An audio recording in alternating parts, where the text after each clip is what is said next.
काबुल धमाकों से गूंज उठा। पाकिस्तान ने तालिबान की सरहदी कार्रवाई के जवाब में फिजाई हमले कर दिए। जुमे की सुबह सवेरे अफगानिस्तान के दारुल हुकूमत काबुल में जोरदार धमाकों ने सन्नाटा तोड़ दिया। रहायशियों के मुताबिक मुतअद्दिद धमाकों की आवाजें सुनाई दी और फजा में लड़ाका तैयारों की गरज भी सुनाई दी। दोस्तों, पाकिस्तान और अफगानिस्तान के बीच इन दिनों जबरदस्त कशीदगी पाई जा रही है। 22 फरवरी को पहले पाकिस्तान के एयर स्ट्राइक्स हुए थे, ऐसा अफगानिस्तान का दावा था, जिसके जवाब में अफगानिस्तान ने एक दिन पहले बॉर्डर पर जबरदस्त हमला किया। और इस हमले के जवाब में, जैसा कि अफगानिस्तान फोर्सेस का दावा था कि अफगानिस्तान ने पाकिस्तान के 40 से ज्यादा सैनिकों को मार गिराया। उसके बाद फिर से जो खबर उसके मुताबिक देर रात पाकिस्तान की तरफ से काबुल पर जबरदस्त एयर स्ट्राइक किया गया है। यह वाकया उस वक्त पेश आए हैं जब चंद घंटे कबल काबुल में कायम तालिबान हुकूमत ने मुतनाज़ा डुरंद लाइन सरहद पर पाकिस्तानी फौजी ठिकानों के खिलाफ बड़े पैमाने पर कार्रवाई शुरू करने का ऐलान किया था। ऐनी शाहिदीन के मुताबिक मकामी वक्त के मुताबिक रात तकरीबन 1:50 पर कम से कम 8 जोरदार धमाके हुए, जिनकी आवाज पूरे शहर में गूंजी। लोगों ने बताया कि धमाकों से घरों की दीवारें लरज उठी और शहर के मरकजी इलाकों में तकरीबन 1 घंटे तक फायरिंग की आवाजें आती रहीं।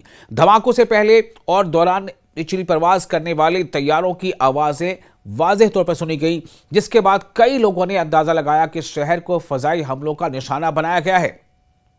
तालिबान हुकूमत के तर्जुमान ज़बीउल्लाह मुजाहिद ने तस्दीक की कि पाकिस्तान ने न सिर्फ काबुल बल्कि जुनूबी सूबे कंदहार और जुनूब मशरकी सूबे पख्तिया में भी फ़िज़ाई हमले किए हैं।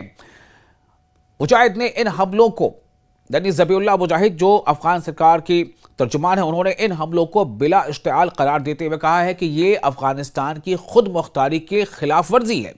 ये हमले अफगान फोर्सेस की जानिब से जुमेरात की रात सरहद पार की गई कार्रवाई के बराह रास्त जवाब में किए गए।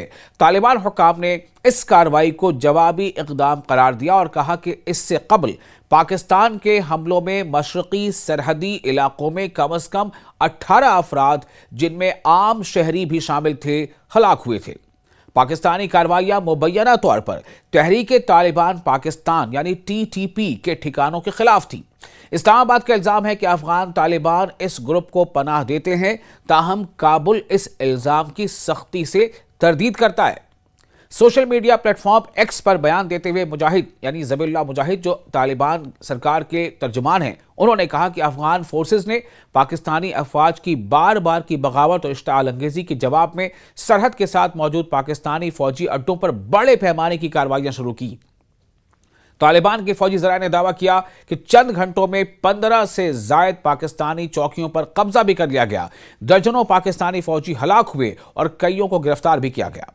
नायब तर्जुमान हम्दुल्लाह फितरात ने दावा किया कि 55 तक पाकिस्तानी फौजी मारे गए हैं और कुछ लाशें अफगान फोर्सेस ने तहवील में ले ली हैं। यह भी खबर आई कि 13 के करीब लाशें, 13 या 14 पाकिस्तानी सैनिकों की लाशें जो है वो पाकिस्तान की तरफ रवाना कर दी गई।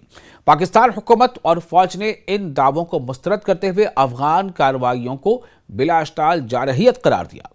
पाकिस्तान की वज़ारत इत्तलात के मुताबिक तालिबान फोर्सेस ने सूबा खैबर पख्तूनख्वा में मुख्तलिफ मकामात पर फायरिंग की, जिसके बाद पाकिस्तानी फौज ने फौरी और मौसर जवाब दिया।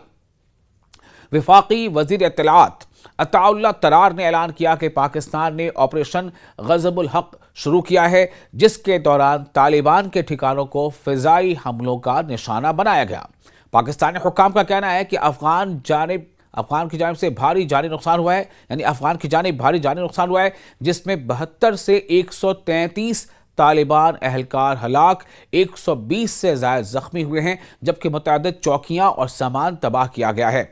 ये दावा किया गया है पाकिस्तानी हुक्काम की तरफ से। और आपको यही बता दें कि सरहदी झड़पों में 2 पाकिस्तानी फौजी हलाक और 3 जख्मी होने की इत्तलात भी सामने आई हैं। ये कशीदगी दोनों हमसाया ममालिक यानी पड़ोसी मुल्कों के ताल्लुकात में शदीद बिगाड़ की अलामत है, जो कई महीनों से सरहद पार अस्करी सरगर्मियों की वजह से तनाव का शिकार है।